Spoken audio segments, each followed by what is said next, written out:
Welcome, everyone, to Talking Hoosier Baseball. I'm your host, Brian Tonsoni, and this week we'll recap an awesome 2018 opening weekend for our Indiana baseball team. Thanks for joining us, and let's talk a little baseball. This week, the Hoosiers went 3-1 in a trip to South Carolina. They lost the opening game to Oklahoma 6-3. We had a couple multi-hit games from Sowers and Feynman.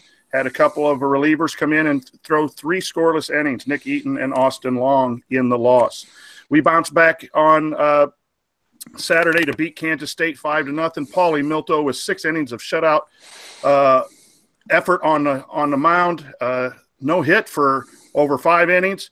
And then Tommy Sommer comes in. Did I say it right? Sommer with the 3 innings. Sorry, I'll get your name right. You keep throwing 3 inning saves, and I'll get your name right.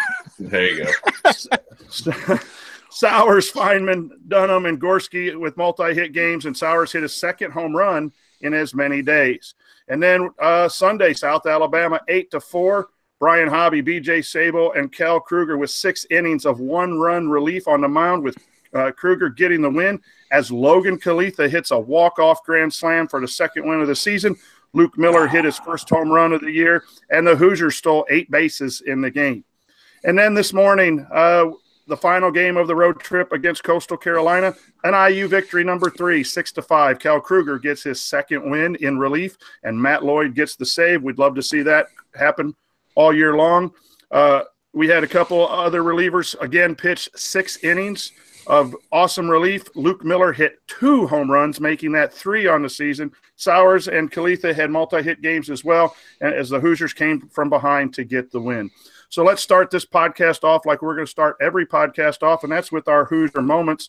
And this segment will always highlight some key moments from the previous week's games. And for me, it's my Bulldog pitcher. We said it in the show last week, Paulie Milto, getting the ship righted after an opening loss with an outstanding performance, and also the relief pitching all weekend. I think I counted 2 runs in 15 innings. So that's my Hoosier moment.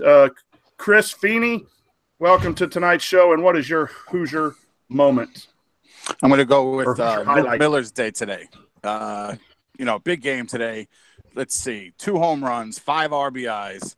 Definitely have to put that down as my Hoosier highlight. He was at one point he had driven in every run of the game. I think somebody else drove in a run once, but it was basically Luke Miller 5, Coastal Carolina 5, but we ended up with 6. So definitely Luke's big day is my Hoosier highlight. Luke Miller, what a stud. All right, then let's go to Josh Bennett, your Hoosier highlight for this weekend. Just the impact of the first-year Hoosiers on offense. Dunham had a couple of hits and scored a couple runs, had a 500 OBP, and then Logan Kalitha setting the table and then clearing it. On base 7 times in the 4 games, 6 RBIs, 4 runs. The pitchers, Summer, like you said earlier, 3 innings pitched in his Hoosier debut, 0 runs, 1 hit, got a save, and Eaton, 2 innings pitched, no earned runs and a hit, and Austin Long, the Bedford kid, in his debut, 1 inning pitch, no runs, no hits. So very encouraging from the new guys. Always interesting every year to see who's new in the program, whether it's a transfer, a JC player, or a freshman come in, and we get to know them and love them. And when we go 3-1 and have results like we did today, we're really going to get to know these first-year guys. Carl James, let's see what your Hoosier highlight is. I'm going to take the opposite direction, and I'm going to go with a veteran. I'm going to talk about Brian Hobby, who last year, was kind of expected to be one of the major starters, was started as the Saturday guy, and really he had a struggle throughout the year. Before this season, Coach Lamona specifically said that he had really improved in the fall and spring workouts and was really making an effort. And Coach proved it by putting him into a pressure situation against hot-hitting South Alabama, and he pitched 3 innings, only gave up 1 run, which is pretty solid against that solid of an offense, and kept the game close, kept IU within striking distance. So to see Brian Hobby very likely to be strong middle relief and a solid part of that bullpen as a veteran is going to be a really big going forward. And our final Hoosier highlight is Cassidy, and she's in a stormy place tonight. So what is your Hoosier highlight? So I'm sticking with the pitching also and going with the pitching with runners in scoring position, especially today versus Coastal. There were 20 batters faced with runners in scoring position, only 5 hits given up. None of them were extra base hits. And 2 of those 5 hits did no damage, thanks in part to Gorski's arm and left. But if you had told me Coastal would have 20 plate appearances with runners in scoring position, I would have guessed the game wasn't looking so good. And instead, only score 4 runs in those 20 plate appearances, that made me pretty happy. Relief pitching is key, and it's nice to see that we had lots of innings and we're able to shut down all the opponents in every game with our relief pitching. So those are our Hoosier highlights. But the thing that's missing is any talk of the stolen bases and the massive amounts of home runs. This group of baseball fans must love pitching and defense. And then also, what about Coach Lemonis? Onions to call a double steal on the 9th prior to the walk-off. That's our leader. That's the guy we like out there making the calls. So anyway, it's so much fun to talk when you have a winning weekend, but let's move on. It is now time for us in our weekly segment or bi-weekly segment to hand out some awards for the outstanding start to this season. And Chris Feeney, that's your segment, so take it away. Okay, the way we're going to do this, you know how some college football teams or whatever will have helmet stickers? We're going to have Limo hats. We're going to give out one of these Limo hats for the offensive player of the week, the defensive player of the week, and the pitcher of the week. We'll do this every week, and then at the end of the year, we'll total up the Limo hats, and we're going to have 3 awards. We're going to have the Joey Donato Pitcher of the Year Award. We're going to have the Tony Butler Defensive Player of the Year Award, and we're going to have the Alex Dickerson Offensive Player of the Year. Now, a lot of people are going to be like, Kyle Schwarber, Sam Travis. There was baseball played here before that team. Now, I wasn't here, you know what I'm saying? But they were here. There was an actual Indiana baseball team. They played in a little field called Sembauer. And Alex Dickerson hit a lot of balls over the fence. Tracy's Terrace, it was called, from what I understand. And a lot of the college guys will be hanging out there, and Dickerson will be feeding them baseballs all year long. So he actually has had more homers than Schwarber. He's got a higher slugger percentage than Schwarber. So this guy was a monster. So he's going to be the namesake of the Offensive Player of the Year award. So that's how we're going to do it. For this year, this week's Limo hats, we're going to go offensive Logan Calatha. Obviously, there was 3 choices. To me, there was a 3-way race between Sowers, Miller, and Calatha. But this guy filled up the stat sheet. You know what I'm saying? I mean, doubles, triples, 6 RBIs, 5 runs scored, a walk-off granny, stole a couple bags, got on base 8 times. Some of those were hit by pitchers, but hey, he had to get up there to get hit, right? You know, so we'll give him credit for those too. And he's from the region. Region Rat. Region Rat gets a Limo hat. You know, the Region Rats, Limo hat first day. I'm all for it. Michigan City. Shout out, Logan. Good job. Yeah, the Region Rat got the first ever Limo hat, so I think that's good too. Defensive Player of the Week, Cade Crisco, we're going to go with. For that play to cut the guy off at third. Later in the inning, Gorski threw out the guy at home, but that inning changes if it's second and third. So Crisco nailing that guy at third base, he earned himself a Limo hat for defensive player. And pitcher, I mean, there was a lot of choices, but to me there wasn't. It's Milto.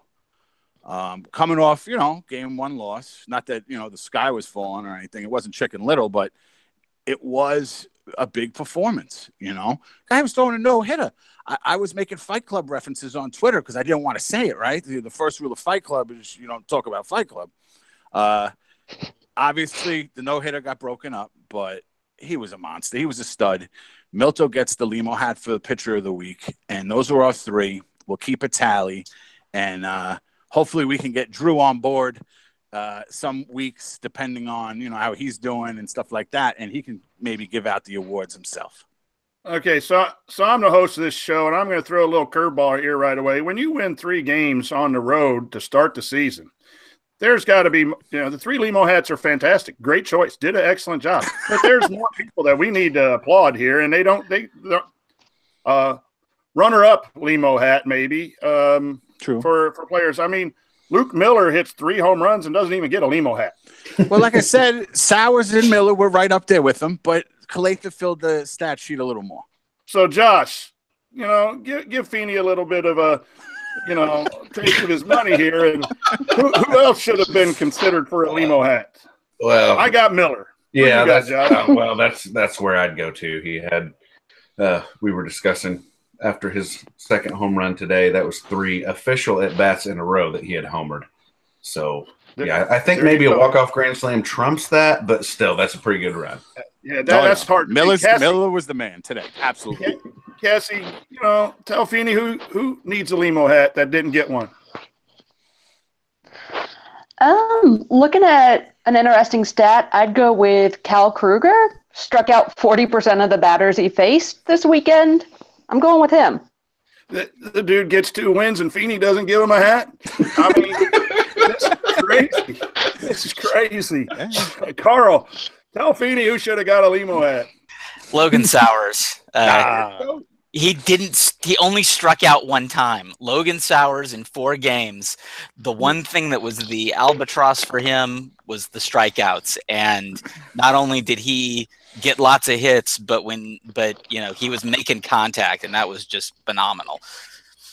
So there you go. You got our official Limo hats and then our unofficial Limo hats. And we have 9 live viewers. Hello to our 9 live viewers. We appreciate you being here for this live recording. It'll also be available on the podcast. But if you would like to get a hold of us through the IU Base account or Twitter account or my account, send us your Limo hat ideas. And Chris won't listen to them. But great job. That's an excellent segment there. And your choices were fantastic. But we never want to get ahead of ourselves. We had a great opening weekend, 3-1. But Carl said that in order to get 40, he was counting on 1 win this weekend out of the first 4, and we're 3-1 instead. So, Carl, where does this leave us RPI wins at this point, and kind of what else happened around the schedule that affects our RPI and postseason chances? I would say the biggest thing, I mean, the total wins, we're still way in the early in the season. There's going to be some things that'll happen throughout. So I kind of say, hey, we've banked a couple wins, and that's nice. I think the biggest thing, though, is that if you look at who Indiana played this past weekend, there's a good shot that two of those wins are going to be top 50 RPI wins. So that's where I'm really seeing the impact is when there's that resume. It's not just the RPI, but when the resume is looked at as to, is this going to be a team to host? Is this going to be a team to make a regional? Wins over Coastal Carolina could be a top 50. I think South Alabama will be a top 50. That team was impressive. So I think those things right there are going to be really big. Those are big resume wins. So the overall numbers, the opponents, and when I look at opponents, I just don't look at who Indiana played this weekend, but who they're going to play for the entire year. 115 wins, 75 losses over the weekend. That's over 600 clip. So that's very nice for the strength of schedule to start off with. The state of Indiana rocked it. It wasn't just the Hoosiers. The Boilermakers and the Butler Bulldogs swept their series this weekend. Notre Dame went to LSU and beat them in a series. So it was a huge week for the state of Indiana. The Big Ten, 27-16 for a 628 clip. So the Midwest, Indiana, it was all good. I mean, it's one weekend. It's, things could change, but that's all good news. Everything looked very good at this point. So I'm very satisfied with how things are going, and we'll see how it goes in the future. 3-1's nice, but then also you got to look at strength of schedule because it is a big part of how you get into the tournament. And so that's some good news. And then I vote to fine Carl, our first fine of the show, for mentioning that school up north's name. I really don't care if they won 4 games or not. We played them 4 times. Yeah, but we're going to refer to them as the school up north or the school 20 minutes away from where I live. But no, just joking. But you owe us 10 cents. That's the first fine for talking Hoosier baseball. But now it's time for our stat guru, Cassie, to give us a stat report on the weekend. Okay, so last week I had said to watch those strikeouts, and that first game, did we strike out. But we averaged 9 per game on the weekend, which is actually down from a little over 11 last season for opening weekend. And it's really not as bad as it seemed at first. Like Carl said, Sowers had 1 strikeout all weekend. I was jumping up and down cheering at that. Only had 3. Kalitha had 4. Ryan Feynman only had 1. Gorski had 3 in 3 games. All of those guys averaged no more than 1 strikeout per game. That is fantastic. Jeremy Houston was just off that at 5 in 4 games. And 7 of those strikeouts, which was about 20% of the strikeouts total, came from new guys not named Kalitha. And it goes up to 11 if you include Scotty Bradley coming off of his redshirt year. So the one rough spot was Matt Lloyd, but he had as many strikeouts as Sowers did opening weekend last year. And we know that Sowers did pretty well on the season. So looking at next week, I want to see our pitchers cut back on issuing walks. They gave up 15 on the weekend, which might not seem like that many. We might be spoiled as Hoosier fans, having had guys like Kyle Hart, Luke Harrison, Thomas Belcher. But Stever only had 9 walks all last season, had 2 this week. Hobby had 14 all last season, had 2. Saul Frank had 17 last season, had 3. So I'd look to see that come down, and I'd look to see the offense maintain driving guys in. On the weekend, a full 78% of runners, 7 of 9, who reached third base with fewer than 2 outs, scored. The team batted .300 in those situations, but 30% of those at-bats did end in strikeouts, so I'd like to see that number come down next week. And, the nice thing is, like you mentioned, that Lloyd struggled, but he ends up coming back and getting a save. But our lineup is such that, you get 4 or 5 guys having a good game. It can cover for guys who might be struggling a little bit, and that seemed to happen this weekend. Definitely. Okay, so there you have it. That's some of our genius stat report that we get from Cassie, and it'll blow your mind away what she's capable of doing, and we'll track that, and we'll see if we have any positive and maybe hopefully not any negative trends on some stats. So thanks, Cassie. That's awesome. Now we're going to move to our next segment with Josh, and he's going to talk about watching the games when they're on the road and some of the difficulty that we fans, diehard fans, have maybe on these road games. So, Josh, take it away. I'm going to throw the second curveball of the podcast. We're going to change that up, and we're going to save that one for next week and let Drew kind of show That's you how fine. he watches And the games and keeps track. Yeah, for our watchers and listeners, we have a young podcaster who's going to be making his debut, and that was something he feels comfortable with, so we're throwing a curveball. So, Josh, now it's your story. Yeah, okay, sorry about that. That's okay. We're going to talk about some of the new things we added to the site this weekend. Since we actually have some games being played, we added game previews that will have links to live stats, so you can watch a game day or get an audio link, or like today's game actually had a video feed if you wanted to subscribe to it. And then also the other thing is we have recaps after each game. Not really an in-depth article if you don't have time to jump through different websites and read an article. It's just it's got a box score, quick bullet points. so you can get an overview of what happened and the highlights of the game. And that's iubase.com. And it's a great website for anything that you want to know about Indiana baseball. So make sure you give that a check and bookmark that on your browser. And while we're at it, Twitter, Chris, give us all the Twitter handles while we're talking about our social media. Okay, well, the one for iubase.com is at iubase17. And then we have at Hoosier Talking. That's for the podcast. And there's an Instagram account, which is iubase.com. And then there's the hashtag iubase Facebook fan group. That's, for just interaction. I post stuff there, but a lot of links to the website. So if you're just, more Facebook friendly, you can use the group there. That actually started before any of this. We had the Facebook group, hashtag iubase. Then the Twitter account grew from that. And now this year we got podcasts. So Josh throws the first curveball. I'm going to throw a little bit of a slider here. We had a walk-off grand slam, and so I'm going to go around and ask what everyone did and watch your volume maybe a little bit. But when you're listening, watching on StatCast and that call's made a home run, well, since it's an audio podcast, you're going to have some sound, but I was actually silent. And I just put my fist up in the air and said, yes, that was mine. So, Cassie, what were you doing when the walk-off happened?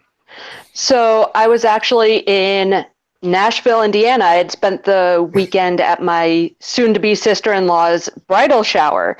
And my parents and I had stopped at a little shop in Nashville. And I was holding try to keep this family friendly, holding this Win Dang It doll that I had just picked up, and it goes way up in the air, and I start cheering. It was a lot of fun. Good. And you must keep that Win Dang It doll available for most games now. Yes. Josh, your reaction to the walk-off grand slam? Well, we were sitting in the car, getting ready to watch a Civil War reenactment at Spring Mill State Park, down in the bottom of the park with no signal, so we had to drive around in the parking lot until I could get it to update. And so, Calitha grand slam, see the score 8-4, and we're all high-fiving in the car. Drew's jumping up and down, Kirsten's high-fiving, and the wife's doing the same. It was pretty cool. Very good, very good. Carl, what were you doing when the walk-off grand slam occurred? Yeah, I was preparing a crock pot thing with my Bluetooth headphones on, and then I just screamed so loud, and my kids just turned at me, and they're like, "Daddy, what happened?" You didn't drop the crock pot, did you? Nope. That was all good. I mean, because from a fat guy, dropping food's not a good thing. No. Grand slam or not, you need to keep track of that food. So, Feeney, share with us your reaction to the walk-off grand slam. Well, I got two. One, when Miller hit the homer, I yelled out in my apartment, 4-4, and my daughter for some reason thought I yelled waffles. And was like, waffles? I'm like, no, 4-4. So now this is an ongoing thing for 2 days is waffles. But it was weird. When Calitha got up and the radio call was going on, the audio went out. It was like Sopranos, the last episode, the thing went blank. I looked at my wife. What happened? Like, she has any idea. Like, I'm asking someone. We both are listening to the same thing. Then nothing happened. So I had to start going through Twitter. So I actually never heard the call, but it from the sounded like it was going to be deep enough to be a fly ball. I didn't know it was a home run until I saw it on the Twitter feed. Yeah, and it was interesting because it was South Alabama's radio call, and it was a fly ball deep to left field, and it's going to get foul, and then no, it hits the foul. I don't know if it hit the foul pole or not, or they said it's fair, and Indiana wins. And it was just so exciting, and obviously when you lose on a walk off, it's not much fun to call. So there you go. To some of our listeners, that's how crazy we are about baseball. We all had an awesome reaction. Weekend 1, game 3. We're already out of control. So we have another weekend on the road coming up in Florida, and here is what you need to know about those games is our group previews this week's games. Rutgers is game 1. Chris, and you have that preview. Okay, for Rutgers, they got swept over the weekend, so they're winless. They got swept by Miami, which I should mention I forgot to discuss that series last weekend. I don't know, I overlooked it, or I kind of didn't think Miami was good. So that matchup would have been good for us to grab one of those wins, but Rutgers got swept. Last year, they were 19-34, 7-16 in the Big Ten. So, their season last year started off 1-5. They're 0-3 now. We'll see how they do in the Snowbird Classic, but they finished with an RPI of 139 last year. And they brought in a new pitching coach this year. They actually have the pitching coach from Seton Hall, and he's looked at in pretty high regard. He won pitching coach of the year in 2011. I mean, somehow he had like a top 5 pitching staff with Seton Hall. So it seems like he can really, work with maybe not a lot. So I look for Rutgers to get a little better on the mound this year, I would think. As far as guys to look at, Juwan Harris, 60 steals the past 2 seasons. This guy can fly. I would think Feynman will throw him out 2 or 3 times, I would say. That's going to be my guess because he runs all the time. And if we can get the players to listen, and Feynman, he needs to do the Dikembe Mutombo finger wag as he throws someone out on the bases. And then the whole crowd at the BART will do that as the same. And we can just get a massive cheer of, no, you don't. You don't run on Feynman. Yeah, nah. Every game I look forward to him just nailing guys out at second and third. From what it sounded like on one of the radio calls, they're running pitch out back picks now. A couple of times it sounded like these were pitch outs to the opposite side of where the batter was in the box, and then he whipped it down to first base. And I remember in a fall ball game, I think it was Kruger and Feynman ran a play, and they had a pitch out, and he nailed Sam Crail. He backpicked him at third base. So, I mean, they're really getting intricate with these moves. And it's such a weapon. It's such a weapon. You saw what we were able to do over the weekend with all these steals. But guys can't do that to us. Feynman will throw them all out. And Rutgers is the Friday game, correct? So we'll get their number 1 starter. It's going to be, but we need. They get ours too, but this weekend is. We need to win. We need to sweep. Mm-hmm. We need to take care of business. This is a business trip to Florida. I agree. You know what I'm saying? There could be a little bit of a letdown. That's something I would be worrying about. Number 1, the competition, the RPIs and the season expectations for these 3 teams. But also, you don't have the hype of opening day. You're not playing in a minor league stadium. You're not playing in Coastal Stadium, which is really nice. You're playing in this Snowbird Classic. I don't know if you've seen this before. It's a 4-field complex. There's no seating areas. All the parents and fans will be sitting down the lines in camping chairs. There's 4 games going on at once. It's a field that's like cut out of preserve in Port Charlotte. So, I mean, they got to focus. I could definitely see, a letdown. The environment's going to be much different than it was. We got to take care of business. This is 3 wins. It has to be 3 wins. Sweep, easy, next. And going to our second game on Saturday is Boston College. Carl, you have that preview. Yes, Boston College, ACC team. They are predicted by most of the media to finish last in the Atlantic Division of the ACC. They were 25-28 last year, 11-19 in the ACC, but they're only 2 years now removed from a super regional appearance. But they've lost a few guys off that, although they still have a couple guys from that team. They're going to be led by the gentleman who's going to was their second baseman, is going to be their shortstop this year, Jake Palamaki, and he gets on base. He's an excellent defender. They're really going to be solid up the middle. They got a good catcher, second baseman, shortstop. They're going to be looking to turn lots of double plays. Their number 2 starter, who I would think we're most likely to see, is Dan Metzdorf. He was 4-6 with a 5.06 ERA. Pretty much described as having had a real struggle for the year last year. They're looking for him to make he made 15 starts, but they're looking for him to really make a turnaround and try to improve. So he's that's their most likely number 2. There are some other people going for starting positions, so I suppose that could change, but that's the general prediction. But like Chris said, this is a team that a top 20 team ought to be beating. So that's this is a win that we should expect, but they need to go down there and take care of business. And our third game is Chicago State. Cassie, you have that preview. Yeah, so Chicago State was picked to finish 9th in the Western Athletic Conference, and they actually have not had a winning season in almost 50 years. Yeah, but they do return their top 5 hitters from last season. This past weekend, they went 2-1. They beat LIU Brooklyn twice, 12-2 and 12-3. They lost to them. Yes, lost to them once, 3-8 in between those 2 wins. Couple of players to watch.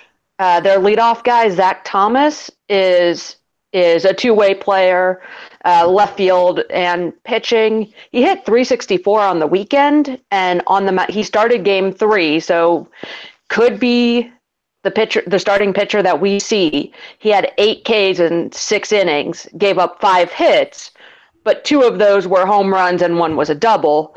So we could possibly tee off against him a little bit with as many home runs as we hit this weekend. First baseman Tyler Lowe is a JUCO transfer. He hit .500 on the weekend, 6 for 12. So I'd say watch for him too a little bit. But like with the other 2, they need to beat this team. That'd be a really, really bad loss.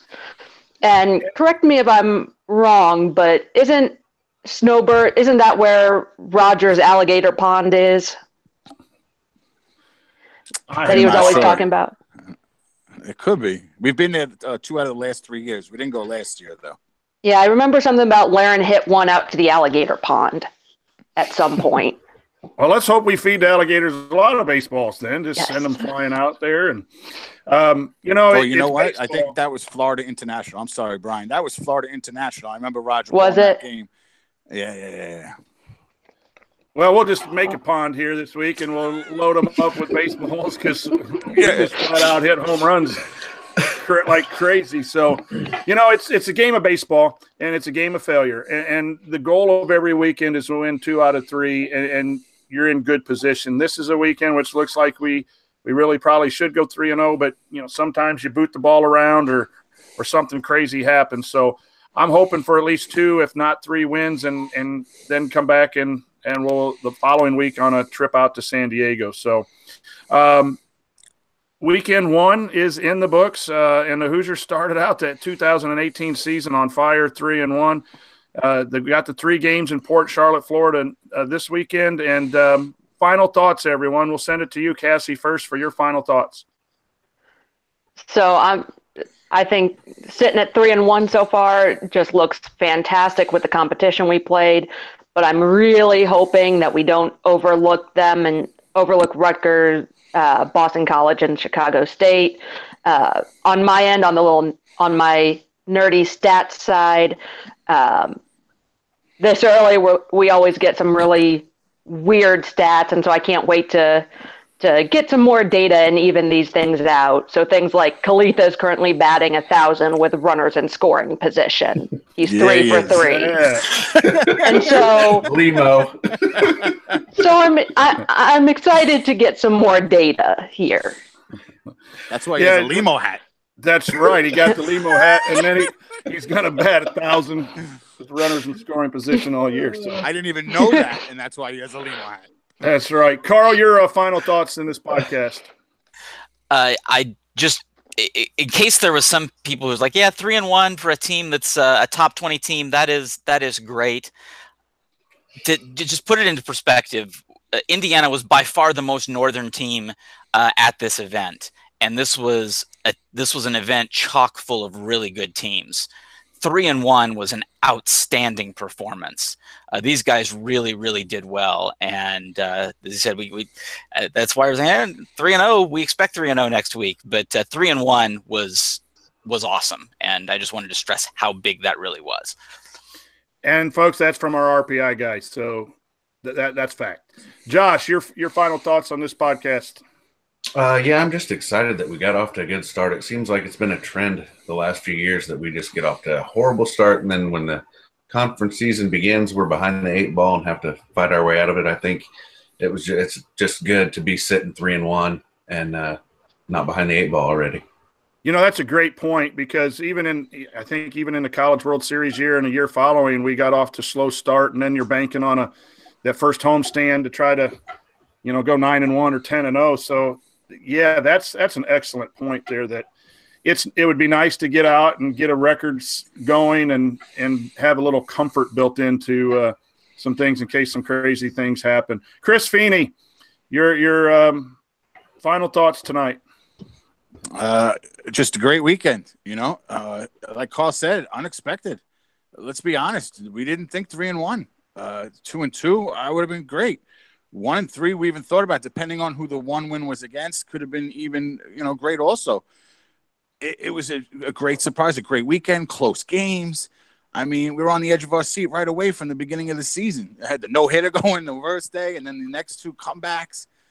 It was great, man. I had a great weekend following along, and focus this weekend. Focus. Do not give one of these games back.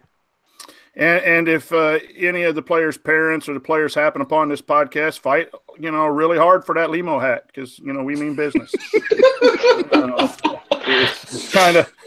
It's going to be a prized possession, better than any helmet sticker. So that'll do it for Talking Hoosier Baseball. Please find all the future podcasts on Sports Talk with Tonsoni, which can be found on your favorite podcast source, as well as under Talking Hoosier Baseball tab on iubase.com. Please follow iubase on Twitter again at iubase17. Follow the Talking Hoosier Baseball podcast on Twitter at Hoosier Talking, and visit iubase.com to see other articles and posts. My Sports Talk with Tonsoni is at Sports Tons. If you have any suggestions, we'd be glad to listen to you. So for the gang, I'm Brian Tonsoni. Go Hoosiers. See you at the Bart.